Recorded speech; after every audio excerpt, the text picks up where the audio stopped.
എല്ലാവർക്കും നമസ്കാരം. +2 political science പാഠപുസ്തകത്തിലെ important ലീഡേഴ്സിനെ കുറിച്ചുള്ള വീഡിയോ ആണ് ഇന്ന് നമ്മൾ ചെയ്യുന്നത്. ഇത് അതിൻ്റെ 2ാം പാർട്ടാണ്. നമുക്ക് ചാപ്റ്ററിലേക്ക് കടക്കാം. ആദ്യത്തെ ഇന്ദിരാഗാന്ധി 1966 മുതൽ 1977 വരെയും 1980 മുതൽ 84 വരെയും ഇന്ത്യയുടെ പ്രധാനമന്ത്രി. ജവഹർലാൽ നെഹ്റുവിന്റെ മകൾ ഒരു യുവ കോൺഗ്രസ് പ്രവർത്തകയായി സ്വാതന്ത്ര്യ സമരത്തിൽ പങ്കെടുത്തു. 1958 കോൺഗ്രസ് പ്രസിഡന്റ്. 1964 മുതൽ 66 വരെ ലാൽ ബഹദൂർ ശാസ്ത്രി മന്ത്രിസഭയിൽ ക്യാബിനറ്റ് മന്ത്രി. 1967, 1971, 1980 പൊതു തെരഞ്ഞെടുപ്പിൽ കോൺഗ്രസ് പാർട്ടിയെ വിജയത്തിലേക്ക് നയിച്ചു. ഗരീബി ഘടാവോ മുദ്രാവാക്യത്തിന്റെ ശില്പി. ഗരീബി ഘടാവോ മുദ്രാവാക്യത്തിന്റെ ശില്പി. 1971 യുദ്ധത്തിന്റെ വിജയശില്പി. പ്രിവി പേഴ്സ് നിർത്തലാക്കൽ, ബാങ്ക് ദേശസാൽക്കരണം, ആണവ പരീക്ഷണം, പരിസ്ഥിതി സംരക്ഷണം എന്നീ നയങ്ങൾക്ക് മുൻകൈയെടുത്തു. 1984 ഒക്ടോബർ 31 കൊല്ലപ്പെട്ടു. 1984 ഒക്ടോബർ 31 കൊല്ലപ്പെട്ടു. അടുത്തത് റാം മനോഹർ ലോഹ്യ. സോഷ്യലിസ്റ്റ് നേതാവും ചിന്തകനും സ്വാതന്ത്ര്യ സമര സേനാനിയും കോൺഗ്രസ് സോഷ്യലിസ്റ്റ് പാർട്ടിയുടെ സ്ഥാപകനും. കോൺഗ്രസ് സോഷ്യലിസ്റ്റ് പാർട്ടിയുടെ സ്ഥാപകൻ. മാതൃ പാർട്ടിയിലെ പിളർപ്പിന് ശേഷം സോഷ്യലിസ്റ്റ് പാർട്ടി നേതാവ്. 1963-67 കാലഘട്ടത്തിൽ ലോകസഭ അംഗം. മാൻകൈൻഡ് ആൻഡ് ജെൻ സ്ഥാപക എഡിറ്റർ. മാൻകൈൻഡ്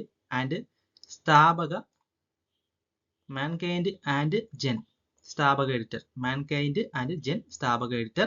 യൂറോപ്യൻ ഇതര സോഷ്യലിസ്റ്റ് സിദ്ധാന്തത്തിന് അടിസ്ഥാന സംഭാവന നൽകിയ ആൾ. ഒരു രാഷ്ട്രീയ നേതാവെന്ന നിലയിൽ നെഹ്റുവിന്റെ ശക്തനായ എതിരാളി. കോൺഗ്രസ് ഇതര സിദ്ധാന്തത്തിന്റെ തന്ത്രശാലി. പിന്നോക്ക സംവരണത്തിന്റെ വക്താവും ഇംഗ്ലീഷ് വിരോധിയും.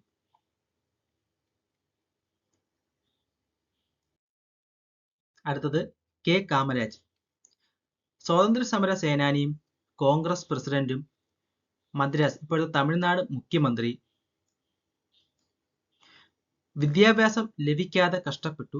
മദ്രാസ് പ്രവിശ്യയിൽ വിദ്യാഭ്യാസം വ്യാപിക്കുന്നതിനുള്ള പരിശ്രമം. സ്കൂളുകളിൽ ഉച്ചഭക്ഷണ പദ്ധതി ആരംഭിച്ചു. 1963 മുതിർന്ന കോൺഗ്രസ് നേതാക്കന്മാർ യുവാക്കളായ പാർട്ടി പ്രവർത്തകർക്കായി രാജിവെച്ച് വഴിമാറണമെന്ന് നിർദ്ദേശിച്ചു. ഈ നിർദ്ദേശമാണ് പ്രസിദ്ധമായ കാമരാജ് പ്ലാൻ. എന്ന് വെച്ചാൽ 1963 മുതിർന്ന കോൺഗ്രസ് നേതാക്കന്മാർ യുവാക്കളായ പാർട്ടി പ്രവർത്തകർക്കായി രാജിവെച്ച് വഴിമാറണമെന്ന നിർദ്ദേശം വെച്ചു. ഈ നിർദ്ദേശമാണ് പ്രസിദ്ധമായ കാമരാജ് പ്ലാൻ. അടുത്തത് എസ് നിജലിംഗപ്പ. കോൺഗ്രസിലെ മുതിർന്ന നേതാവ്. ഭരണഘടനാ നിർമ്മാണ സമിതി അംഗം. ലോക്സഭാ അംഗം. മൈസൂർ ഇപ്പോഴത്തെ കർണാടക സംസ്ഥാനത്തിന്റെ മുഖ്യമന്ത്രി. ആധുനിക കർണാടകയുടെ ശില്പിയായി കരുതപ്പെടുന്നു. 1968-71 കാലഘട്ടത്തിലെ കോൺഗ്രസ് പ്രസിഡന്റ് എസ് നിജലിംഗപ്പ. 1968-71 കാലഘട്ടത്തിലെ കോൺഗ്രസ് പ്രസിഡന്റാണ് എസ് നിജലിംഗപ്പ. കർപ്പൂരി താക്കൂർ. 1970 ഡിസംബറിനും 1971 ജൂണിനും ഇടയിലും 1977 ജൂണിനും 1979 ഏപ്രിലിനും ഇടയിൽ ബീഹാർ മുഖ്യമന്ത്രിയായിരുന്നു. സ്വാതന്ത്ര്യ സമര സേനാനിയും സോഷ്യലിസ്റ്റ് നേതാവും. തൊഴിലാളി കർഷക പ്രക്ഷോഭങ്ങളിലെ സജീവ സാന്നിധ്യം. റാം മനോഹർ ലോഹ്യയുടെ ശക്തനായ പിന്തുണച്ചക്കാരൻ. ജയപ്രകാശ് നാരായണൻ നയിച്ച പ്രക്ഷോഭത്തിൽ പങ്കെടുത്തു. 2ാമത് മുഖ്യമന്ത്രിയായപ്പോൾ ബീഹാറിലെ പിന്നോക്ക സമുദായങ്ങൾക്ക് സംവരണം ഏർപ്പെടുത്തുന്നതിനുള്ള തീരുമാനത്തിലുള്ള പ്രസിദ്ധനായി. ഇംഗ്ലീഷ് ഭാഷ ഉപയോഗത്തിന്റെ ശക്തനായ വിരോധി. കർപ്പൂരി താക്കൂർ. അടുത്തത് വി വി ഗിരി. 1969 മുതൽ 1974 വരെ ഇന്ത്യയുടെ പ്രസിഡന്റ്. 1969 മുതൽ 74 വരെ ഇന്ത്യയുടെ പ്രസിഡന്റ്. കോൺഗ്രസ് പ്രവർത്തകനും ആന്ധ്രാപ്രദേശിൽ നിന്നുള്ള തൊഴിലാളി നേതാവും. സിലോണിലെ അതായത് ശ്രീലങ്കയിലെ ഇന്ത്യൻ ഹൈക്കമ്മീഷണർ. കേന്ദ്ര ക്യാബിനറ്റിലെ തൊഴിൽ മന്ത്രി. ഉത്തർപ്രദേശ്, കേരള, മൈസൂർ, കർണാടക, ഇപ്പോഴത്തെ മൈസൂർ കർണാടക എന്നിവിടങ്ങളിലെ ഗവർണർ. 1967-69 കാലഘട്ടത്തിൽ ഉപരാഷ്ട്രപതി. സക്കീർ ഹുസൈന്റെ മരണത്തെ തുടർന്ന് രാഷ്ട്രപതിയുടെ ചുമതല രാജിവെച്ച് രാഷ്ട്രപതി തെരഞ്ഞെടുപ്പിൽ മത്സരിച്ചു. രാഷ്ട്രപതി തെരഞ്ഞെടുപ്പിൽ ഇന്ദിരാഗാന്ധിയുടെ പിന്തുണ ലഭിച്ചു. അടുത്തത് ചാരു മജുംദാർ. കമ്മ്യൂണിസ്റ്റ് വിപ്ലവകാരിയും നക്സൽബാരി മുന്നേറ്റത്തിന്റെ നേതാവും. സ്വാതന്ത്ര്യത്തിന് മുന്നേയുള്ള തേഫാര പ്രസ്ഥാനത്തിൽ പങ്കെടുത്തിട്ടുണ്ട്. CPI വിടുകയും communist party of India Marxist Leninist സ്ഥാപിക്കുകയും ചെയ്തു. മാവോയിസ്റ്റ് പാതയിലുള്ള കർഷക കലാപങ്ങളിൽ വിശ്വസിക്കുകയും വിപ്ലവമായ ആക്രമണങ്ങളെ ന്യായീകരിക്കുകയും ചെയ്തിരുന്നു. പോലീസ് കസ്റ്റഡിയിൽ വെച്ച് മരണമടഞ്ഞു. അടുത്ത ലോക് നായക് ജയപ്രകാശ് നാരായൺ JP. യുവാവായിരിക്കുമ്പോൾ മാർക്സിസ്റ്റ് ആയിരുന്നു. കോൺഗ്രസ് സോഷ്യലിസ്റ്റ് പാർട്ടിയുടെയും സ്ഥാപക ജനറൽ സെക്രട്ടറി. 1942 ക്വിറ്റ് ഇന്ത്യ പ്രസ്ഥാനത്തിന്റെ നായകൻ ജയപ്രകാശ് നാരായൺ. നെഹ്റുവിന്റെ മന്ത്രിസഭയിൽ അംഗമാകാനുള്ള ക്ഷണം നിരസിച്ചു. 1955 ശേഷം സജീവ രാഷ്ട്രീയത്തിൽ നിന്ന് പിൻവാങ്ങി. ഗാന്ധിയനാകുകയും ഭൂദാന പ്രസ്ഥാനത്തിൽ പങ്കെടുക്കുകയും ചെയ്തു. നാഗാ കലാപകാരികളുമായി അനുരഞ്ജന സംഭാഷണങ്ങൾ നടത്തുകയും കാശ്മീരിലെ സ്വാതന്ത്ര്യ ശ്രമങ്ങൾക്ക് മുൻകൈയെടുക്കുകയും ചമ്പൽ കൊള്ളക്കാരുടെ കീഴടങ്ങൽ ഉറപ്പിച്ചതും ഇദ്ദേഹമായിരുന്നു. നാഗാ കലാപകാരികളുമായി അനുരഞ്ജന സംഭാഷണങ്ങൾ നടത്തുകയും കാശ്മീരിലെ സ്വാതന്ത്ര്യ ശ്രമങ്ങൾക്ക് മുൻകൈയെടുക്കുകയും ചമ്പൽ കൊള്ളക്കാരുടെ കീഴടങ്ങൽ ഉറപ്പിച്ചതും ഇദ്ദേഹമായിരുന്നു. ബീഹാർ പ്രസ്ഥാനത്തിന്റെ നേതാവായ ഇദ്ദേഹം അടിയന്തരാവസ്ഥയോടുള്ള എതിർപ്പിന്റെ പ്രതീകമായി മാറുകയും ജനതാ പാർട്ടിയുടെ രൂപീകരണത്തിന് പിന്നിലെ ചാലകശക്തിയായും പ്രവർത്തിച്ചു. ലോക് നായക് ജയപ്രകാശ് നാരായൺ JP. ജയപ്രകാശ് നാരായൺ. അടുത്തത് മൊറാർജി ദേശായി. സ്വാതന്ത്ര്യ സമര സേനാനി, ഗാന്ധിയൻ നേതാവ്, ഖാദിയുടെയും പ്രകൃതി ചികിത്സയുടെയും മദ്യനിരോധനത്തിന്റെയും പ്രചാരകൻ, ബോംബെ മുഖ്യമന്ത്രി, ഉപപ്രധാനമന്ത്രി. പാർട്ടിയിലെ പിളർപ്പിനെ തുടർന്ന് കോൺഗ്രസ് Oയിൽ ചേർന്നു. 1977-79 കാലത്ത് പ്രധാനമന്ത്രി. 1977-79 കാലത്തെ പ്രധാനമന്ത്രി. കോൺഗ്രസ് ഇതര പാർട്ടിയുടെ ആദ്യത്തെ പ്രധാനമന്ത്രി. ഇമ്പോർട്ടന്റ് ആണ്. കോൺഗ്രസ് ഇതര പാർട്ടിയുടെ ആദ്യത്തെ പ്രധാനമന്ത്രി. അടുത്തത് ചൗധരി ചരൺ സിംഗ്. 1979 ജൂലൈക്കും 1980 ജനുവരിക്കും മധ്യേ ഇന്ത്യയുടെ പ്രധാനമന്ത്രി. സ്വാതന്ത്ര്യ സമര സേനാനി, ഉത്തർപ്രദേശ് രാഷ്ട്രീയത്തിലെ സജീവ സാന്നിധ്യം, ഗ്രാമീണ കാർഷിക വികസനത്തിന്റെ പ്രയോക്താവ്. കോൺഗ്രസ് പാർട്ടി വിട്ട 1967 ഭാരതീയ ക്രാന്തിദൾ സ്ഥാപിച്ചു. 1967 ഭാരതീയ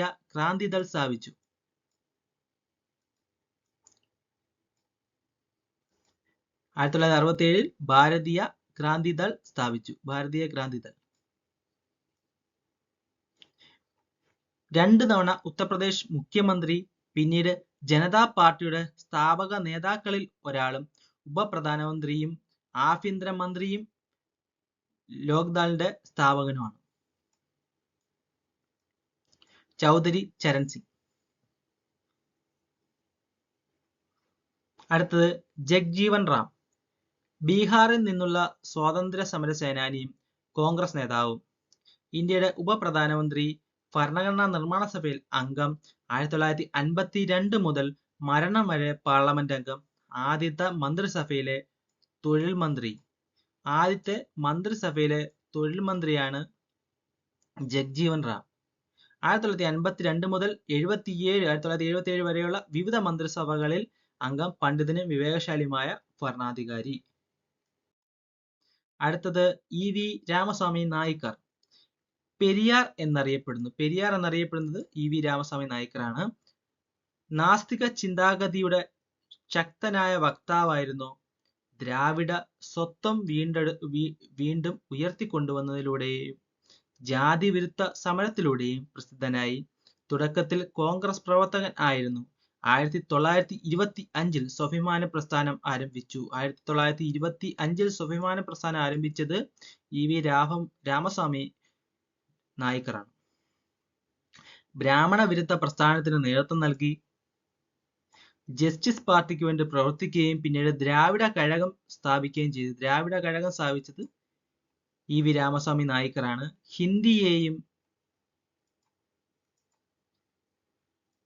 ഹിന്ദിയെയും ഉത്തരേന്ത്യൻ മേധാവിത്വത്തെയും എതിർത്തു.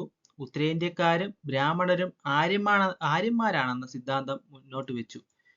ഉത്തരേന്ത്യക്കാരും ബ്രാഹ്മണരും ആര്യന്മാരാണെന്നുള്ള സിദ്ധാന്തം മുന്നോട്ട് വെച്ചു. അതുപോലെ ദ്രാവിഡ കഴകം സ്ഥാപിക്കുകയും ചെയ്തു. അടുത്തത് ഷേഖ് മുഹമ്മദ് അബ്ദുള്ള. ജമ്മു കാശ്മീരിലെ നേതാവ്. ജമ്മു കാശ്മീരിന്റെ സ്വയം ഭരണം, മതേതരത്വം എന്നിവയുടെ വക്താവ്. നാട്ടുരാജാവിനെതിരെ ജനകീയ പ്രക്ഷോഭണത്തെ നയിച്ചു.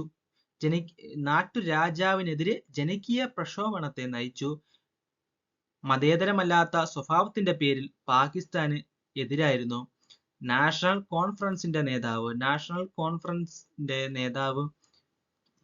1947 ജമ്മു കാശ്മീർ ഇന്ത്യയുടെ ഭാഗമായ ഉടൻ തന്നെ സംസ്ഥാനത്തെ പ്രധാനമന്ത്രിയായി. ഇപ്പൊ ആദ്യമൊക്കെ ജമ്മു കാശ്മീർ അങ്ങനെ ആയിരുന്നു. പിന്നെ മുഖ്യമന്ത്രി എന്നുള്ള പേര് വന്നു. ആദ്യം പ്രധാനമന്ത്രി ആയിരുന്നു.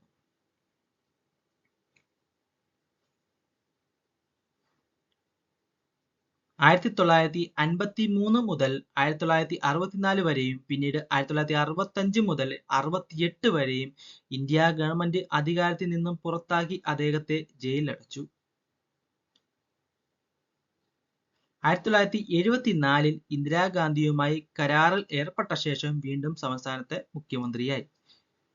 1953 മുതൽ 1964 വരെയും പിന്നീട് 1965 മുതൽ 68 വരെയും ഇന്ത്യ ഗവൺമെന്റ് അധികാരത്തിൽ നിന്നും പുറത്താക്കി അദ്ദേഹത്തെ ജയിലിലടച്ചു. ഇനി മാസ്റ്റർ താരാ സിംഗ്.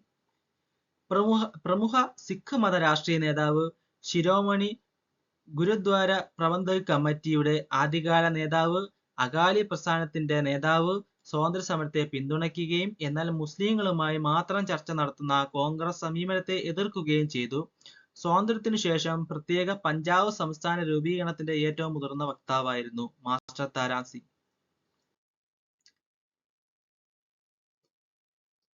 അടുത്തത് ഹർഷചന്ദ് സിംഗ് ലോങ്കോവാൾ. സിഖ് രാഷ്ട്രീയ മത നേതാവായിരുന്ന ഒരു അകാലി നേതാവ് എന്ന നിലയ്ക്ക് 60കളുടെ മധ്യത്തിൽ രാഷ്ട്രീയ പ്രവർത്തനം ആരംഭിച്ചു. 1980 അകാലിദളിന്റെ പ്രസിഡന്റായി. അകാലികളുടെ പ്രധാന ആവശ്യങ്ങളിൽ പ്രധാനമന്ത്രി രാജീവ് ഗാന്ധിയുമായി കരാറിൽ എത്തിച്ചേർന്നു. ഇതുവരെ തിരിച്ചറിയാൻ കഴിയാത്ത സിഖ് യുവാവിനെ കൊല്ലപ്പെട്ടു. ലാൽ ഡെങ്ക മിസോറാം നാഷണൽ ഫ്രണ്ടിന്റെ സ്ഥാപക നേതാവ്. 1959 ക്ഷാമത്തിന്റെ അനുഭവത്തിന് ശേഷം ഒരു വിപ്ലവകാരിയായി. ഇന്ത്യക്കെതിരെ 2 ദശാബ്ദക്കാലം സായുധ കലാപം നയിച്ചു. 1986 പ്രധാനമന്ത്രി രാജീവ് ഗാന്ധിയുമായി ഒത്തുതീർപ്പിലെത്തുകയും കരാറിൽ ഒപ്പുവെക്കുകയും ചെയ്തു. പുതിയതായി രൂപീകരിച്ച മിസോറാം സംസ്ഥാനത്തിന്റെ മുഖ്യമന്ത്രിയായി.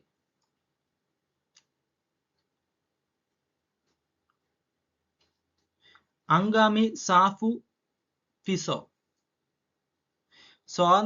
സ്വതന്ത്ര നാഗാലാൻഡിനു വേണ്ടിയുള്ള പ്രസ്ഥാനത്തിന്റെ നേതാവായിരുന്നു. നാഗാ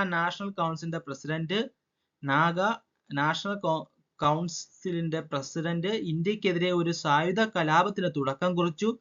ആദ്യം ഒളിവിൽ പോകുകയും പാകിസ്ഥാനിലെ താമസത്തിന് ശേഷം അവസാനത്തെ 3 ദശാബ്ദക്കാലം UK-യിൽ രാഷ്ട്രീയ അഭയം തേടുകയും ചെയ്തു. അടുത്തത് ഹാസി ഡെൻലൂബ് ഡോർജി ഹങ്സർപ്പ. ഹാസി ലെൻഡൂബ് ഡോർജി ഹഗ്സർപ്പ. സിക്കിമിലെ ജനാധിപത്യ പ്രസ്ഥാനത്തിന്റെ നേതാവ്, സിക്കിം പ്രജാമണ്ഡലത്തിന്റെ സ്ഥാപകൻ. സിക്കിം പ്രജാമണ്ഡലിന്റെ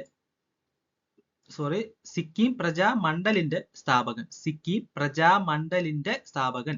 പിന്നീട് സിക്കിം സ്റ്റേറ്റ് കോൺഗ്രസിന്റെ നേതാവ്. 1962 സിക്കിം നാഷണൽ കോൺഗ്രസ് സ്ഥാപിച്ചു. തെരഞ്ഞെടുപ്പ് വിജയത്തിന് ശേഷം സിക്കിമിനെ ഇന്ത്യയെ ലയിപ്പിക്കുന്നതിന് വേണ്ടിയുള്ള പ്രസ്ഥാനത്തിന് നേതൃത്വം നൽകി. സംയോജന ശേഷം സിക്കിം കോൺഗ്രസ് ഇന്ത്യൻ നാഷണൽ കോൺഗ്രസിൽ ലയിച്ചു. സിക്കിം പ്രജാമണ്ഡലിന്റെ സ്ഥാപകനാണ് കാസി ഡെൻലൂബ് ഡോർജി ഹഗ്സർപ്പ. അടുത്ത രാജീവ് ഗാന്ധി 1984 1989 ഇടയ്ക്ക് ഇന്ത്യയുടെ പ്രധാനമന്ത്രിയായിരുന്നു. ഇന്ദിരാഗാന്ധിയുടെ പുത്രൻ 1980 സജീവ രാഷ്ട്രീയത്തിൽ വന്നു. പഞ്ചാബ്, മിസോറാം, അസാമിലെ സ്റ്റുഡൻസ് യൂണിയൻ തീവ്രവാദികളുമായി കരാറുണ്ടാക്കി. തുറന്ന സമ്പദ് വ്യവസ്ഥയ്ക്കും കമ്പ്യൂട്ടർ സാങ്കേതിക വിദ്യയ്ക്കും വേണ്ടി നിലകൊണ്ടു. ശ്രീലങ്കൻ ഗവൺമെന്റിന്റെ അഭ്യർത്ഥന പ്രകാരം സിംഗള തമിഴ് സംഘർഷം അവസാനിപ്പിക്കുന്നതിന് ഇന്ത്യൻ സൈന്യത്തെ അയച്ചു. LTTE-യുടെ ചാവേർ എന്ന് സംശയിക്കപ്പെടുന്ന ഒരാൾ വധിക്കപ്പെട്ടു. 1980 സജീവ രാഷ്ട്രീയത്തിൽ വന്നു. പഞ്ചാബ്, മിസോറാം, ആസാമിലെ സ്റ്റുഡൻസ് യൂണിയൻ തുടങ്ങി തീവ്രവാദികളുമായി കരാറുണ്ടാക്കി. തുറന്ന സമ്പദ് വ്യവസ്ഥയ്ക്കും കമ്പ്യൂട്ടർ സാങ്കേതിക വിദ്യയ്ക്കും വേണ്ടി നിലകൊണ്ടു. BP മണ്ഡൽ 1967-70 വരെയും 1977-79 വരെയും ബീഹാറിൽ നിന്നുള്ള MP. മറ്റു പിന്നാക്ക വിഭാഗങ്ങൾക്ക് സംവരണം ശുപാർശ ചെയ്ത രണ്ടാം പിന്നാക്ക കമ്മീഷൻ അധ്യക്ഷൻ. ബീഹാറിൽ നിന്നുള്ള സോഷ്യലിസ്റ്റ് നേതാവ്. 1968 1.5 മാസത്തേക്ക് ബീഹാർ മുഖ്യമന്ത്രി. 1977 ജനതാ പാർട്ടിയിൽ ചേർന്നു.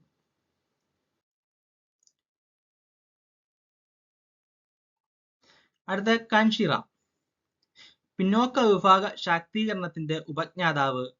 ബഹുജൻ സമാജ് പാർട്ടി BSP, ആനയുടെ ഒരു ചിഹ്നമുള്ള പാർട്ടി BSP, നമുക്കറിയാവുന്ന BSP, ബഹുജൻ സമാജ് പാർട്ടി BSPയുടെ സ്ഥാപകൻ. സാമൂഹ്യ രാഷ്ട്രീയ പ്രവർത്തനത്തിന് വേണ്ടി കേന്ദ്ര സർക്കാർ ജോലി രാജിവെച്ചു. ബാംസഫ്, DS4 എന്നിവയുടെ സ്ഥാപകൻ. ബാംസഫ് എന്ന് വെച്ചാൽ backward and minority communities employees federation എന്നാണ് ബാംസഫിന്റെ.